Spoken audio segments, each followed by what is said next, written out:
Bonjour, bienvenue à la présentation de M. Kevin Brassard sur les fonctions cognitives et participation sociale en ARSAC.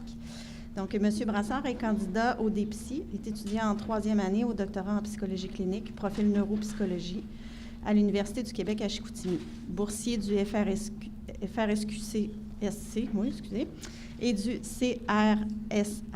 Son essai doctoral de troisième cycle sous la direction de Dr. Julie Bouchard porte sur le fonctionnement cognitif et la participation sociale d'individus atteints d'ataxie récessive spastique de Charlevoix-Saguenay. Ses intérêts de recherche se concentrent également sur la sélection des instruments d'évaluation psychométrique les plus adaptés aux clientèles atteintes de maladies neuromusculaires. M. Brassard collabore avec le groupe de recherche interdisciplinaire sur les maladies neuromusculaires, affilié au CIUS du Saguenay-Lac-Saint-Jean, sous la supervision de Dr. Cynthia Gagnon depuis 2014. Alors, bienvenue, M. Brassard. Merci.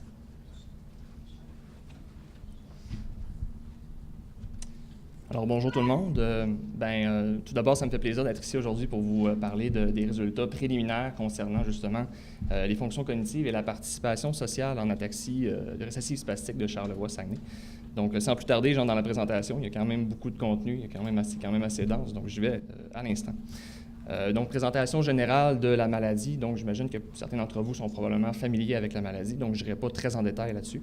Donc, maladie spinocérébelleuse qui fait intervenir des dysfonctions au niveau de la moelle épinière et du cervelet, plus spécifiquement. Mais on va le voir tout à l'heure, qui implique également une atrophie au niveau du cortex cérébral dans certaines régions, notamment au niveau des régions pariétales, au niveau du cerveau. C'est la plus commune des ataxies spastiques héréditaires, avec environ 300 individus atteints au Québec. Donc, une personne sur 22 au sein du Lac-Saint-Jean est porteuse du gène de la mutation, en fait, qui est responsable de la maladie. Il y a aussi des cas qui ont été rapportés à l'international, dans d'autres pays, en Italie, en Espagne, au Brésil, en Allemagne, en France. Donc, dans plusieurs pays, il y a quand même des mutations ponctuelles qui sont rapportées, puis qui sont identifiées et associées à l'ataxie de Charlevoix-Saguenay. L'ataxie de Charlevoix-Saguenay, au niveau physique, on a quand même une bonne description des atteintes physiques, des atteintes physiologiques. Donc, on répartit ça en trois grandes catégories. D'une part, les atteintes pyramidales, où on remarque surtout une spasticité, donc une tension musculaire excessive au repos. On a aussi des atteintes cérébelleuses, donc au niveau du cervelet, où il y a de l'ataxie, évidemment, donc une incoordination au niveau des membres, surtout les membres supérieurs, donc qui vont entraîner des difficultés motrices au niveau de la manipulation, surtout avec les mains, et aussi de la dysarthrie, qui va rendre le langage parfois un peu dur à comprendre. Malgré tout, à tout ceci, on va le voir tout à l'heure, il n'y a pas nécessairement d'atteinte au niveau des capacités verbales. Donc, on en a parlé dans les présentations antérieures, si vous étiez présents. Donc, les personnes atteintes d'ataxie sont quand même capables de fournir des réponses verbales élaborées, donc de raisonner avec du matériel verbal. Donc, ça n'a pas d'impact. La dysarthrie n'est pas associée à une diminution de la fonction verbale chez les patients atteints d'ataxie. Et vous avez également, en troisième lieu, les atteintes neuropathiques, où là, il y a des atteintes à la fois motrices et sensorielles qui sont rapportées et qui sont observées chez les patients atteints d'ataxie.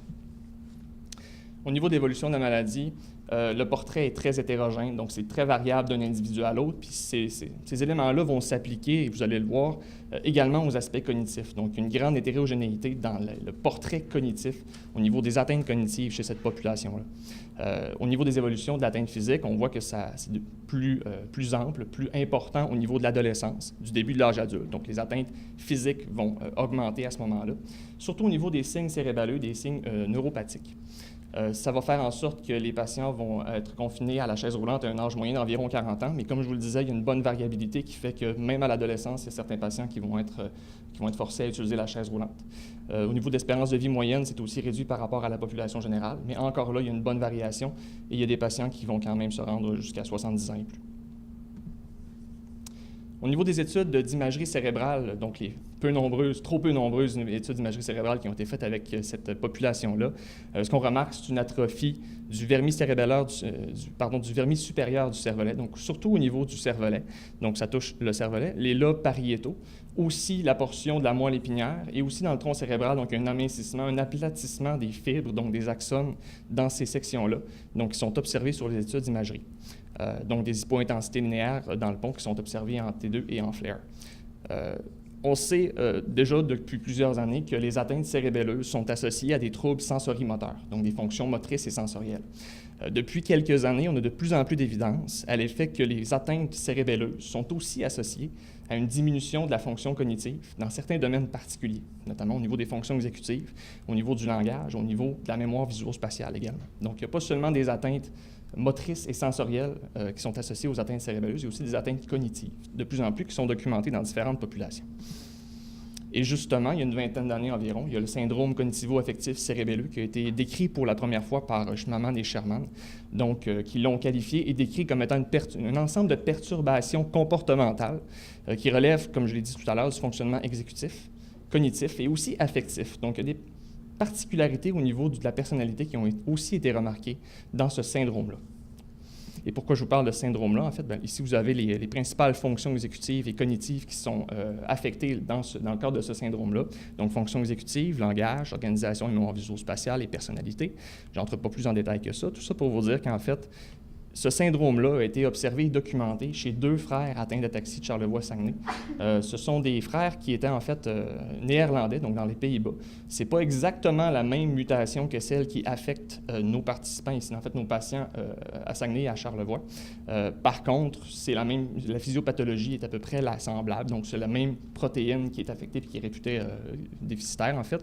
Donc on pourrait penser que ce syndrome-là, étant identifié chez ces personnes-là, pourrait aussi se retrouver chez nos patients à nous ici. Donc, c'est un peu ce qu'on a voulu vérifier dans le cadre de la présente étude.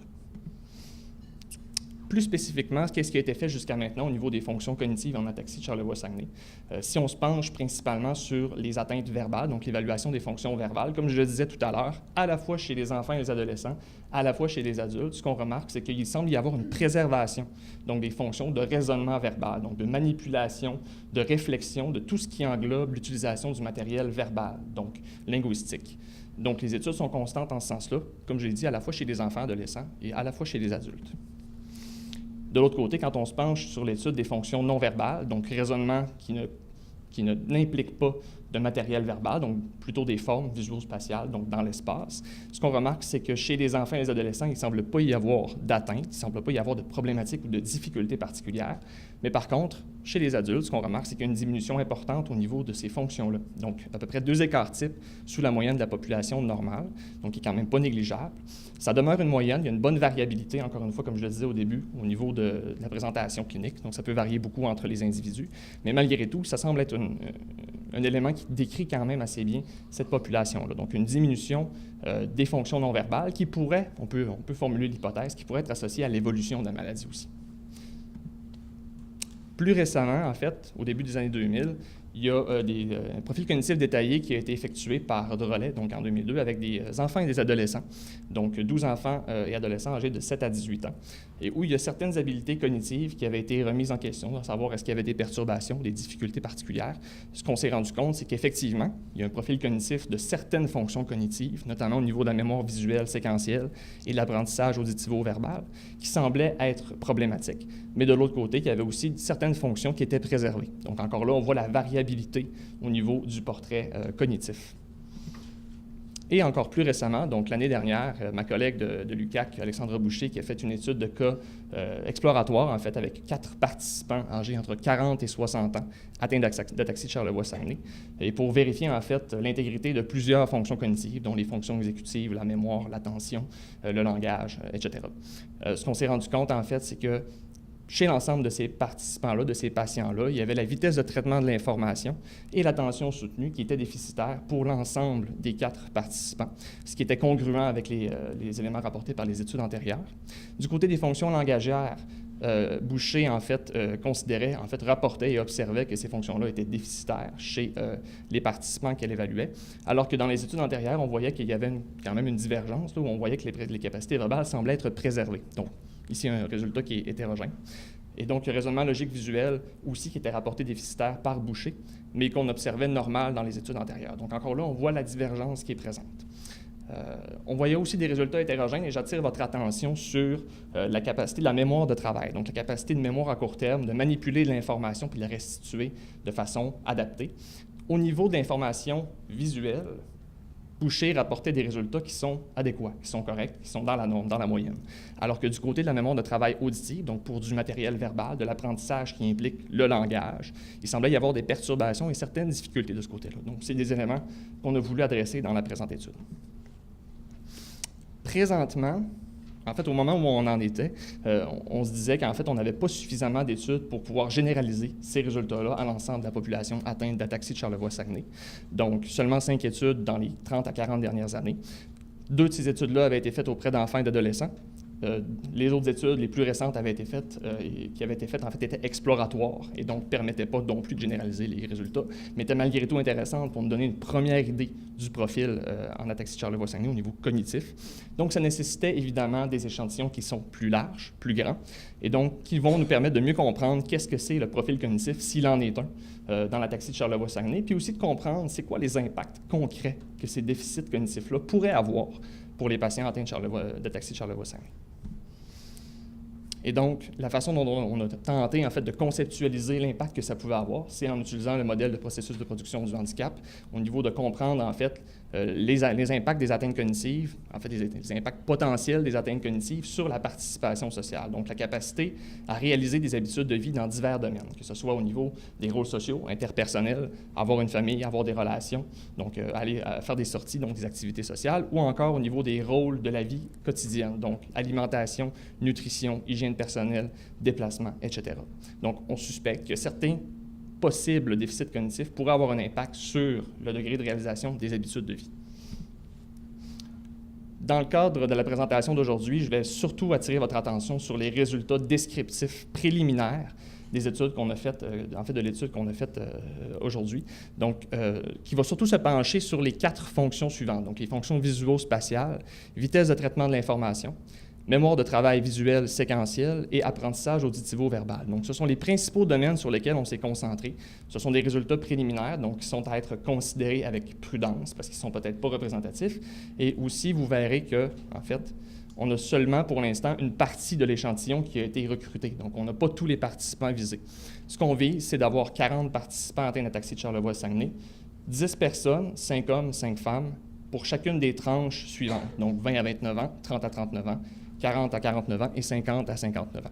Donc, pour l'instant, on a 26 participants qui ont complété la recherche. Parmi ces 26 participants-là, la majorité, 60%, sont âgés de plus de 40 ans et environ 40% des participants qui sont âgés de moins de 40 ans. On a un peu plus d'hommes que de femmes également pour l'instant. Donc, la collecte est toujours en cours. Je vous présente aujourd'hui les résultats préliminaires, comme je vous disais tantôt, de cette étude-là. Et j'attire aussi votre attention sur le fait que cette étude-là, évidemment, est beaucoup plus large. Donc, il y a plusieurs tests. Au total, à peu près 22 tests qui ont été administrés pour la présente étude et que, en fait, les résultats finaux de cette étude-là vont être à venir aussi. Donc, ça, ce sont les instruments de mesure qu'on a utilisés pour mesurer chacune des fonctions que vous avez à gauche sur la diapositive, donc fonction visuo-spatiale, visuo-constructive, vitesse de traitement, mémoire de travail visuel séquentiel et apprentissage auditivo-verbal. Et vous aurez à la fin aussi les résultats en ce qui concerne la participation sociale. Avec le temps limité dont on dispose, je n'aurai pas le temps, évidemment, de décrire l'ensemble des tests. Donc, si vous avez des questions particulières à ce sujet-là, vous pourrez venir me voir à la fin de la présentation. Pour ce qui est de l'échantillonnage, on voit que quand même, on a sollicité 50 participants au total. De ces 50 participants-là, il y en a 26 qui ont complété l'étude. Il y en a 4 qui ont abandonné. 34% quand même des participants ont refusé de participer à l'étude pour des raisons diverses, certaines étant reliées à la difficulté de transport, difficulté de se déplacer, difficulté au niveau des paiements pour l'essence, pour se déplacer, ou d'autres qui n'étaient simplement pas intéressés. Donc, c'est un peu plus faible en termes de niveau de participation que les études précédentes effectuées avec l'ataxie de Charlevoix-Saguenay. Le taux de participation se situait aux environs de 70% habituellement. On attribue ça au fait que, en fait, précédemment à cette étude-là, il y a une étude de personnalité et du profil psychopathologique qui a été réalisée et qui avait déjà sollicité les participants. Et donc, tout de suite après, on a fait l'étude cognitive. Donc, peut-être que certains participants étaient déjà un peu tannés, non sans raison d'ailleurs. Donc, au niveau de la caractéristique de nos échantillons, brièvement, on se rend compte que la majorité sont célibataires, mais par contre vont vivre avec une personne, souvent un proche ou un membre de leur famille, que ce soit père, mère ou enfant. En ce qui concerne le niveau de scolarité, il y a environ 53% des participants qui ont un secondaire 5 ou moins, donc c'est un peu plus faible que ce qu'on remarque dans la population générale. Est-ce que c'est dû à des atteintes cognitives réelles ou est-ce que c'est dû justement aux difficultés perçues qui font en sorte que les personnes vont abandonner un peu plus tôt? C'est difficile de dire à l'heure actuelle. Il prendrait des études supplémentaires pour pouvoir le dire. Au niveau des occupations, la majorité des participants ne travaillent pas ou encore sont à la maison, soit pour des raisons de santé, soit parce qu'ils sont à la retraite. Au niveau de la santé physique perçue, la majorité des participants, en fait des patients, vont rapporter un niveau de santé qui est bon à excellent, donc en dépit des atteintes observées dans la maladie. Donc ça peut refléter, comme certains ont peut-être assisté aux présentations de ce matin, ça peut refléter peut-être une perception de soi qui est un peu augmentée justement comme stratégie d'adaptation qui leur permet d'outrepasser les difficultés puis donc de continuer à progresser, à avancer malgré la maladie, ou alors simplement un déni peut-être des difficultés qui sont observées au quotidien. Au niveau de la mobilité, la majorité des participants ont besoin d'aide, en fait, que ce soit une canne, un déambulateur, une chaise roulante pour se déplacer, et la plupart d'entre eux se considèrent autonomes ou sont autonomes, donc n'ont pas besoin d'assistance dans leur vie quotidienne pour vaquer à leurs occupations. Donc, au niveau des résultats, ce qu'on remarque au niveau des fonctions visuo-spatiales, en fait, j'attire votre attention sur le fait qu'environ, pour chacun des tests, il y a 30 à 60% des participants qui vont avoir des résultats qui sont déficitaires, soit légers, soit modérés, soit sévères, pour les tests qui mesurent le fonctionnement visuo-perceptif. Donc, il y a quand même une certaine portion de l'échantillon, donc les participants qui ont des résultats normatifs. Donc, c'est là qu'on peut voir, encore une fois, j'en parlais tout à l'heure, la variabilité des résultats. Mais il y a quand même une portion non négligeable qui va obtenir des résultats déficitaires.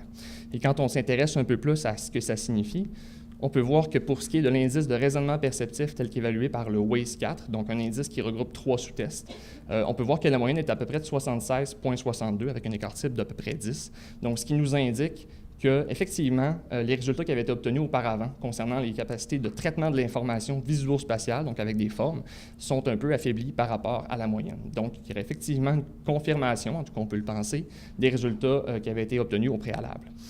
On voit que la variation avec le minimum et le maximum, ça va entre 62 et 100, donc au niveau de ce profil-là. La moyenne des résultats, c'est de 100, donc 100 plus ou moins 15. Donc, on peut voir que la majorité des personnes sont sous la moyenne ou dans la moyenne, mais qu'il y en a très peu qui vont aller au-dessus de la moyenne. Au niveau du Hooper Visual Organization Test, il y a aussi un risque en fait qualifié de faible à modéré en ce qui concerne la probabilité de déficit de ce côté-là. Deuxième fonction, vitesse de traitement de l'information.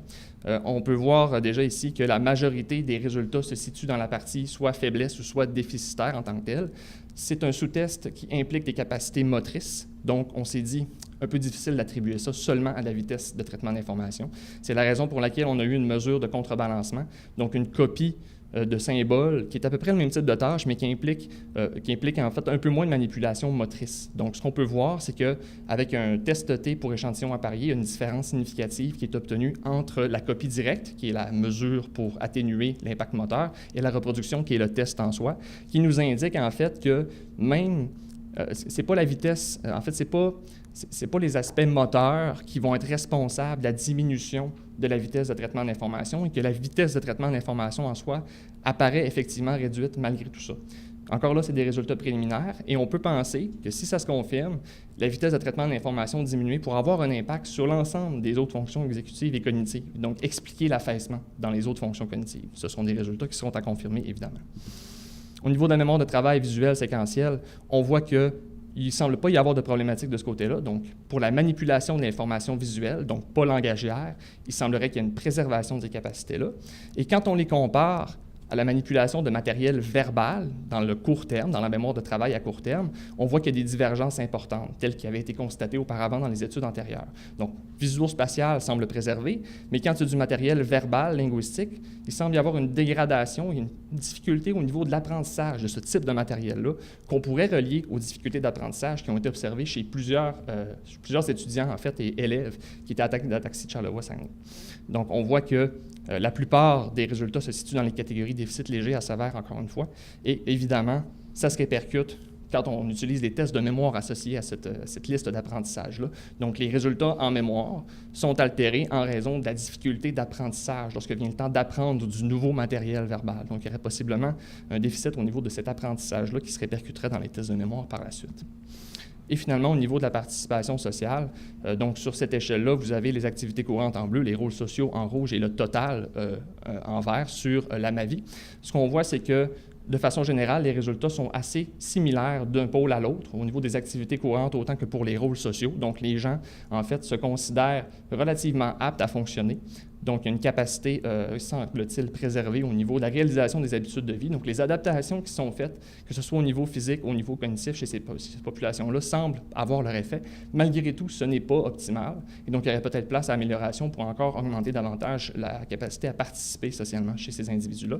Encore là, on a seulement 20 participants qui ont été inclus dans ces analyses-là. Donc, il y aura encore le reste de l'échantillon à considérer et voir aussi s'il y a des variabilités qui existent entre les différents groupes d'âge. Est-ce que les tranches d'âge plus jeunes ont une meilleure participation sociale en raison de la moins grande sévérité des atteintes versus les participants plus vieux.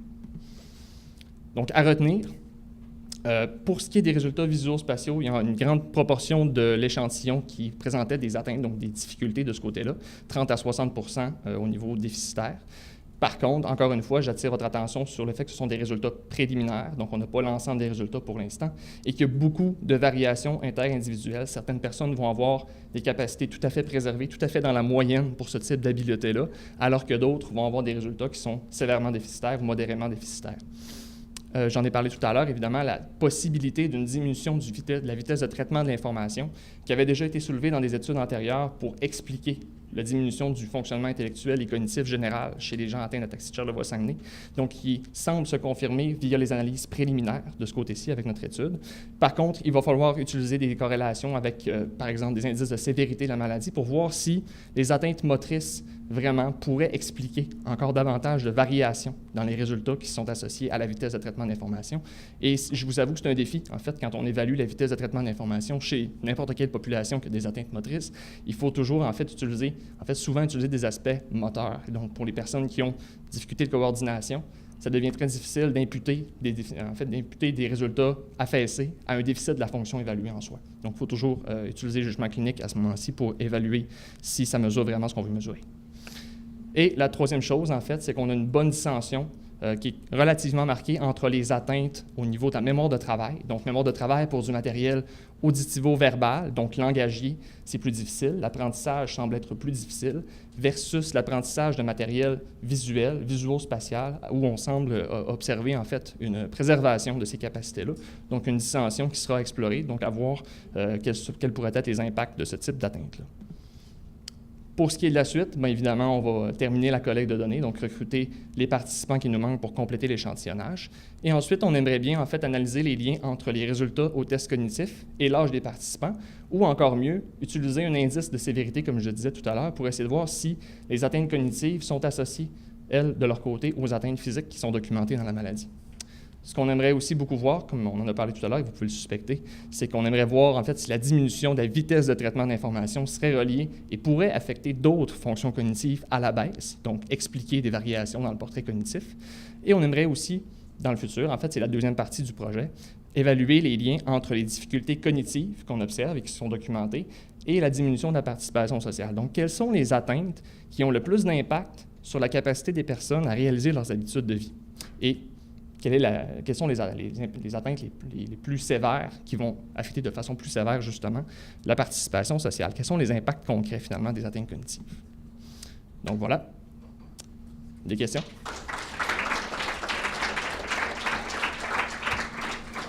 Juste pour les dernières études de l'espérance de vie là, à Jonquière qui ont sorti, c'est 70 ans maintenant. Tant mieux. On va ajuster tout ça. Merci.